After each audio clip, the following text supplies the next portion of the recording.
ബിസ്മില്ലാഹിർ റഹ്മാനിർ റഹീം. അൽഹംദുലില്ലാഹി റബ്ബിൽ ആലമീൻ. അസ്സലാത്തു വസ്സലാമു അലാ അസ്റഫിൽ മുർസലീൻ വആലി കുല്ലി വസ്വഹാബത്തി അജ്മഈൻ. അമ്മാ ബഅദ്. ഇന്നലെ ക്ലാസ്സിൽ നാം ഓർമ്മപ്പെടുത്തിയ ഒരു വിഷയമാണ് അള്ളാഹു നൽകിയതുകൊണ്ട് നാം തൃപ്തിപ്പെട്ടാൽ അള്ളാഹുവിൻ്റെ ഭാഗത്തു നിന്ന് ഉണ്ടാകുന്ന ആനുകൂല്യങ്ങളും തൃപ്തിപ്പെടാതിരുന്നാൽ ഉണ്ടാകുന്ന കോട്ടങ്ങളും നാം വിശദമായി പറഞ്ഞു. എന്നാൽ നബി സല്ലല്ലാഹു അലൈഹി വസല്ലമ തങ്ങളുടെ ഹദീസ് ഇന്നലെ ഓർമ്മപ്പെടുത്തിയിട്ടുണ്ട്.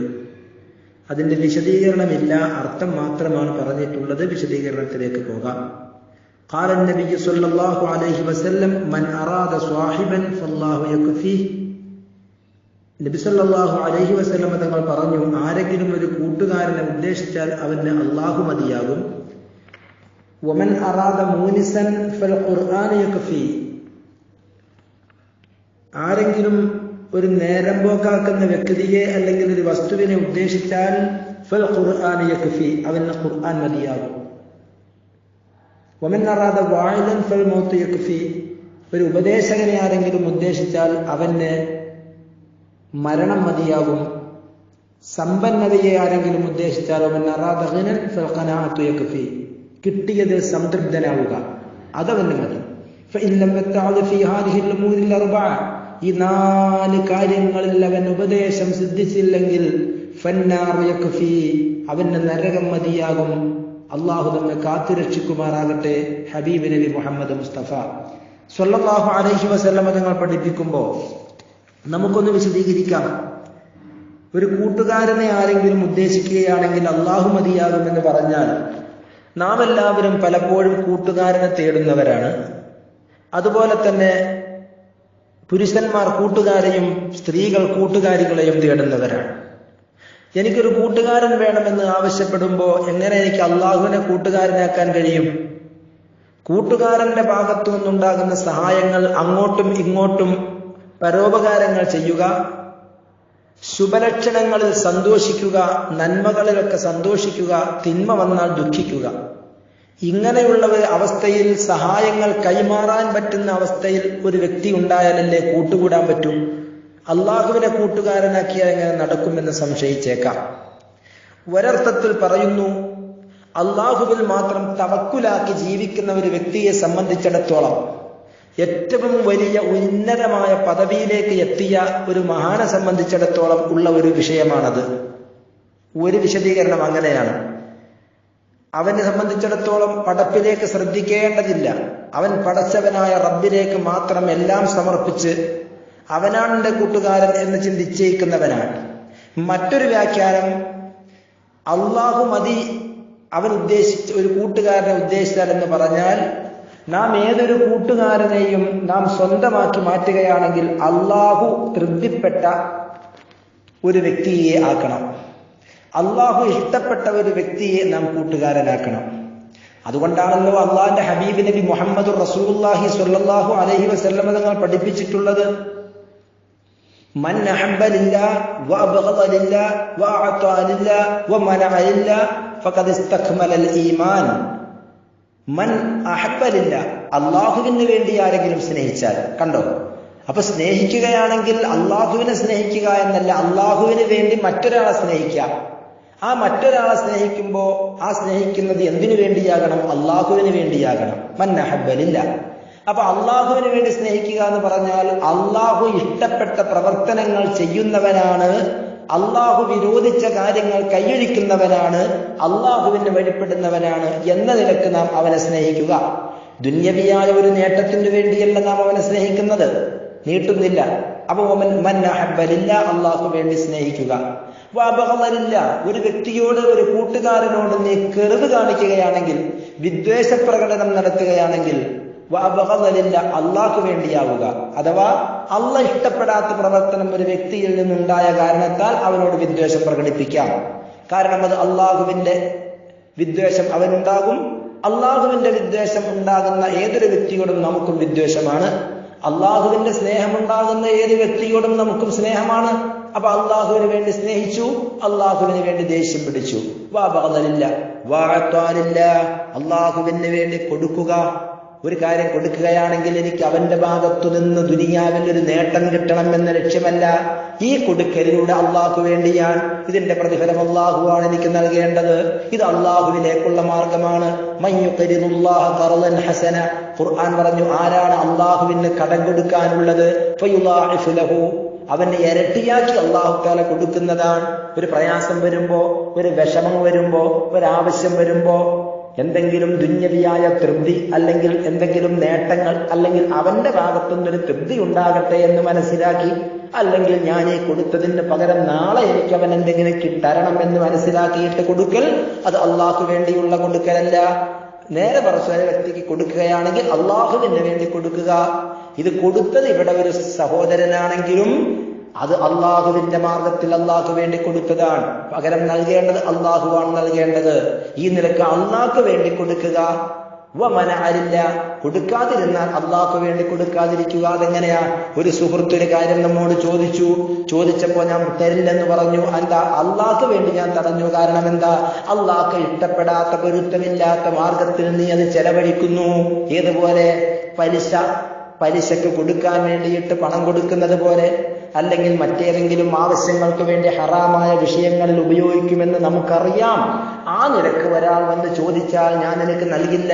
എന്താ കാരണം? നിനക്ക് നൽകിയാൽ നീ അള്ളാഹുവിന് ഇഷ്ടമല്ലാത്ത മേഖലകളിലൂടെ ആ സമ്പാദ്യം ചിലവഴിക്കുന്നത് കൊണ്ട് ഞാൻ തരാതിരിക്കുന്നത് നിന്നോട് വിദ്വേഷമുള്ളത് കൊണ്ടല്ല. മനഅലില്ല, അള്ളാഹ്ക്ക് വേണ്ടി ഞാൻ തടഞ്ഞതാണ്, അള്ളാഹ്ക്ക് വേണ്ടി ഞാൻ നിനക്ക് നൽകാതിരിക്കുന്നതാണ്. കാരണം നിനക്ക് നൽകൽ അള്ളാഹുവിന് ഇഷ്ടമല്ല. അപ്പൊ മനഅലില്ല. പിന്നെയോ ഫഖദ് ഇസ്തക്മലൽ ഈമാൻ. അപ്പൊ സ്നേഹം അള്ളാഹ്ക്ക് വേണ്ടി, വിദ്വേഷം അള്ളാഹുവിന് വേണ്ടി, കൊടുക്കൽ അള്ളാഹ്ക്ക് വേണ്ടി. ഫഖദ് ഇസ്തക്മലൽ ഈമാൻ. അള്ളാഹുവിനെ പരിഗണിച്ചുകൊണ്ട് എല്ലാം ചെയ്തപ്പോൾ അള്ളാഹിന്റെ മാർഗത്തിലുള്ള ഒരു കൂട്ടുകാരനായി. അപ്പൊ അള്ളാഹുവിനെ കൂട്ടുകാരനാക്കിയതുപോലെയായി.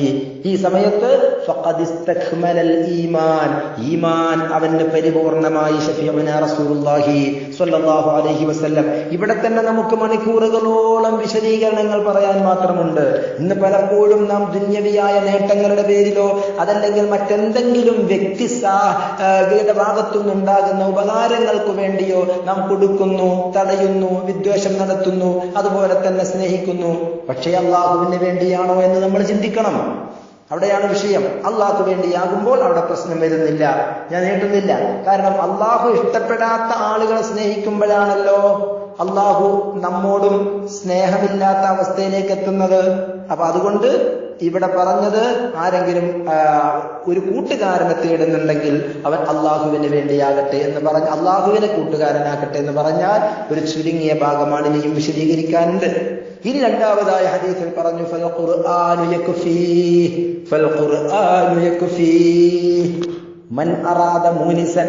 ആരെങ്കിലും ഒരു നേരം പോക്കാക്കുന്ന വ്യക്തിയെ അല്ലെങ്കിൽ നേരം പോക്കാക്കുന്ന ഒരു സാധനത്തെ ഉദ്ദേശിക്കുകയാണെങ്കിൽ ഫൽ ഖുർആനു യക്ഫീ, അവന് സിനിമ കണ്ടുകൊണ്ട് നേരം പോക്കാക്കണ്ട. അതല്ലെങ്കിൽ ഗാനമേളകളിലൂടെയോ താളമേളങ്ങളിലൂടെയോ അതല്ലെങ്കിൽ മറ്റേതെങ്കിലും ഹറാമായ വിനോദങ്ങളിലൂടെയോ നേരം പോക്ക് നടത്തണ്ട. വിശുദ്ധ ഖുർആൻ നമ്മുടെ മുന്നിലുണ്ടല്ലോ, അത് പാരായണം ചെയ്യാം. ഹദീസുകളിൽ കാണാം, മഹാന്മാർ പഠിപ്പിച്ചു, നിനക്ക് കഥ വായിക്കാൻ വിനോദത്തിലൂടെ ഒരു വായന നീ ഉദ്ദേശിക്കുന്നുണ്ടെങ്കിൽ നിനക്ക് മതിയായ ഒരു വിനോദ വായനയുണ്ട്. അതേതാണ്? അത് സൂറത്തു യൂസുഫ് നീ പാരായണം ചെയ്തോ. കാരണം അതിൽ സ്നേഹം നടത്തുന്ന സ്നേഹസംബന്ധമായ യൂസുഫ് നബി അലൈഹിസ്സലാത്തു വസ്സലാമിന്റെയും അതുപോലെ തന്നെ സുലൈഖ റളിയല്ലാഹു അൻഹയുടെയും പരസ്പര സമ്പർക്കങ്ങൾ, ആ സ്നേഹ ജീവിതങ്ങളെ കുറിച്ചുള്ള പരാമർശങ്ങളുണ്ട്. അപ്പൊ അത് തന്നെ നിനക്ക് മതിയല്ലോ എന്ന് പറഞ്ഞു. അപ്പൊ ചുരുക്കത്തിൽ വിശുദ്ധമായ ഖുർആൻ തന്നെ നേരം പോക്കാക്കുന്ന ഒരു കാര്യമാണ്. പ്രത്യേകിച്ച് അർത്ഥം ചിന്തിച്ചുകൊണ്ടാണ് ഓതുന്നതെങ്കിൽ പറയാനില്ല. ഇനി അർത്ഥം ചിന്തിക്കാതെ തന്നെ നാം ഖുർആൻ ഓതിയാലും അത് വളരെ അധികം റാഹത്താണ്. വിശുദ്ധമായ ഖുർആൻ ഓതുക എന്നത് ഒരു വലിയ പ്രശ്നമാണ്, ഒരു വിഷയമാണ്. ഖുർആൻ ഓതാത്ത, ഖുർആൻ ഇല്ലാത്ത ഒരു ദിവസം എന്നിലും നിങ്ങളിലും ഒരിക്കലും ഒഴിവായി പോകരുത്. അള്ളാഹു വിശുദ്ധമായ ഖുർആൻ കൊണ്ട് തന്നെ മരണം വരെ നമുക്ക് ജീവിക്കാൻ തൗഫീഖ് നൽകട്ടെ. ആ വിശുദ്ധ ഖുർആൻ നെഞ്ചോട് ചേർത്ത് പിടിച്ചുകൊണ്ട് നമുക്കതിന്റെ ആശയങ്ങൾ ഉൾക്കൊണ്ട് ജീവിക്കാൻ തൗഫീഖ് നൽകട്ടെ. പറഞ്ഞു വരുന്നത്, വിശുദ്ധമായ ഖുർആനൊക്കെ ഇന്ന് അവഗണിക്കുന്ന ഒരു അവസ്ഥയാണ്. വിശുദ്ധമായ ഖുർആൻ ഓതൽ അതൊരു വലിയ മഹത്വം, പുണ്യമുള്ള കാര്യമാണ്, ദീർഘിപ്പിക്കുകയല്ല. അറിയാമല്ലോ, അള്ളാഹുവിന്റെ ഖുർആനിലൂടെ പഠിപ്പിക്കുന്നു, വമൻ അഅറദ അൻ ദിക്രി ഫഇന്ന ലഹു മഈശതൻ ലങ്കാ വനഹ്ശുറുഹു യൗമൽ ഖിയാമത്തി അഅമാ ഖാല ലിമ ഹശർതനി അഅമാ ഫഖദ് കുൻതു ബസീറാ قال كذلك أتتك آياتنا فنسيتها وكذلك اليوم تنسى. അല്ലാഹു സുബ്ഹാനഹു വ തആല പഠിപ്പിച്ചു, മൻ അഅറദ അൻ ദിക്രി, എന്റെ ദിക്റാകുന്ന ഖുർആനിനെ തൊട്ട് ആരെങ്കിലും തിരിഞ്ഞു കളഞ്ഞാൽ, വമൻ അഅറദ അൻ ദിക്രി ഫഇന്ന ലഹു മഈശതൻ ലങ്കാ, അവന് ഇടുക്കമായ ഞെരുക്കമായ ജീവിതമുണ്ട്. അൽഹംദുലില്ലാഹ്, ഇന്നത്തെ ജോലി, ഇന്നത്തെ എന്റെ അധ്വാനം, ഇന്നത്തെ എന്റെ ജീവിതത്തിന്റെ രീതികൾക്ക് വളരെ റാഹത്താണ്. കാരണം എന്താ? സുബ്ഹി നിസ്കാരം കഴിഞ്ഞപ്പോഴോ അതിന് മുമ്പോ ഒരു അല്പമെങ്കിലും വിശുദ്ധ ഖുർആൻ പാരായണം ചെയ്തിട്ടുണ്ടെങ്കിൽ അവന് ഇടുക്കമായ ജീവിതം കൊടുക്കില്ല. ദുനിയാവിലാകട്ടെ ആഖിറത്തിലാകട്ടെ കൊടുക്കില്ല. അല്ലാഹു പറയുന്നു, ഫഇന്ന ലഹു മഈശതൻ ലങ്കാ, ഇടുക്കമായ ജീവിതമാണ്. ഇനി ദുനിയാവിൽ എന്തെങ്കിലും പരീക്ഷണങ്ങളിൽ ഇടുക്കമായാലും ആ ഖുർആൻ ഓതിയ ഒരൊറ്റ കാരണം കൊണ്ട് അവന് പാരത്രിക ലോകത്ത് വിശാലമായ ജീവിതം കൊടുക്കും. എന്നിട്ട് പറയുന്നു, ആ ഇടുക്കമായ ജീവിതം എവിടം വരെ? മഈശതൻ ലങ്കാ വനഹ്ശുറുഹു യൗമൽ ഖിയാമത്തി അഅമാ, അവന്റെ ഖിയാമത്ത് നാളിൽ ഞാൻ അന്ധനായി ഒരുമിച്ച് കൂട്ടും. ഖിയാമത്ത് നാളിൽ അന്ധനായി നാം ഒരുമിച്ച് കൂട്ടുന്നതാണ്. ഇവിടെ കാഴ്ചയുള്ളവൻ നാളെ ഖിയാമത്ത് നാൾ വരുമ്പോ അവന് കാഴ്ചയുണ്ടാകില്ല. ആ സമയത്ത് ഇവൻ ചോദിക്കുകയാണ്, ഇത് ഖുർആനിന്റെ വ്യാഖ്യാനമാണ്, ഖുർആനിന്റെ പരാമർശമാണ്, ആയത്താണ്. പറയുന്നു, ഖാല ലിമ ഹസർതനി അഅമാ, അല്ലാഹുവേ, എന്തിനാണ് പടച്ചവനെ എന്നെ നീ ഇവിടെ അന്ധനായി ഒരുമിച്ച് കൂട്ടിയത്? എനിക്ക് വഖദ് കുന്തു ബസീറ, ഞാൻ ദുനിയാവിൽ നല്ല കാഴ്ചയുള്ളവനായിരുന്നല്ലോ, ഇവിടെ ഞാൻ അന്ധനായി പോയല്ലോ.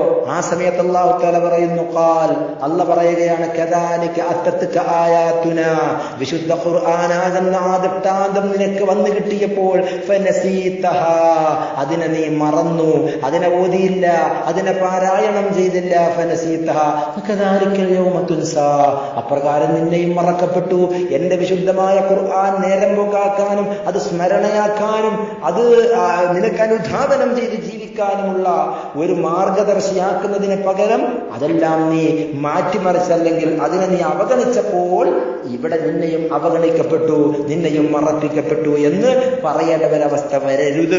അപ്പോൾ നാം പറഞ്ഞു വന്നത്, കൂട്ടുകാരനെ ആക്കാൻ ഉദ്ദേശിച്ചാൽ അള്ളാഹുവിനെ ആക്കുന്ന പറഞ്ഞതിന്റെ അർത്ഥം അതാണ്. അതുപോലെ ഇനി ഒരാൾ ഒരു ഉപദേശകനെ ഉദ്ദേശിക്കുകയാണെങ്കിൽ മരണം ഇൻഷാ അല്ലാഹ് ശേഷം പറയാനും കേൾക്കാനും തൗഫീഖ് നൽകുമാറാകട്ടെ. അള്ളാഹു വിശുദ്ധമായ ഖുർആനെ കൊണ്ട് ജീവിക്കാനും വിശുദ്ധ ഖുർആൻ നാളെ പാരത്രിക ലോകത്ത് ഖബറിൽ എല്ലാവിധ അദാബുകളെ തൊട്ട് കാവൽ കിട്ടുന്ന രൂപത്തിൽ നമുക്ക് അനുകൂലമായി വരാനും അള്ളാഹു തൗഫീഖ് നൽകട്ടെ. നമുക്ക് വിശുദ്ധ ഖുർആൻ നാളെ വലിയൊരു ഷാഫിയായി കാഫിയായി അള്ളാഹു ഷഫീആക്കി അള്ളാഹു മാറ്റുമാറാകട്ടെ. برحمتك يا أرحم الراحمين. السلام عليكم ورحمة الله.